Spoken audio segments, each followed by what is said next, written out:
Ова не е сцена од хорор филм. Ова е јавниот тоалет во градскиот парк во Скопје.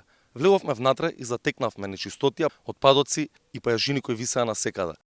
Разговаравме со луѓето кои седаа во околниот бар, кои го користат овој тоалет, и тие ни рекоа дека тоалетов е во надлежност на град Скопје, но на жалост никој од надлежните не превзема ништо во врска со него. Но не е проблем само очајната состојба. Во градскиот парк има само два, а уште еден има под мостот Гоце Делчев. Во град со над 600.000 жители, ова се единствените јавни тоалети. Јавниот тоалет во градскиот парк е многу лош, многу се лоши условите во него, треба да се подобрат, затоа што мене ми е старам да им кажам на луѓето кај се наоѓа јавниот тоалет, бидејќи е многу прљав и треба да се подобри. Тоалетите, што да ви кажам, нели имаше стационарни, а треба да ги отворат, мислам дека е ред да има во паркот. А овие подвижни беа некое време, сега ги нема.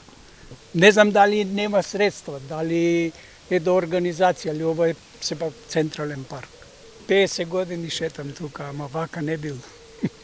Може би било подобро да има тој тоалети, рекоа тие, но како што повторија, никој не превзема ништо во врска со тоа. За одржувањето на тоалетите одговорно е јавното предпријатие Паркови и Зеленило.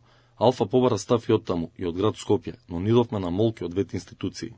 Градоначалничката Данела Арсовска во предизборната програма вети изградба и на нови јавни тоалети, но не само што тоа не се случи, туку и веќе постоечките си останаа во ваква очена состојба.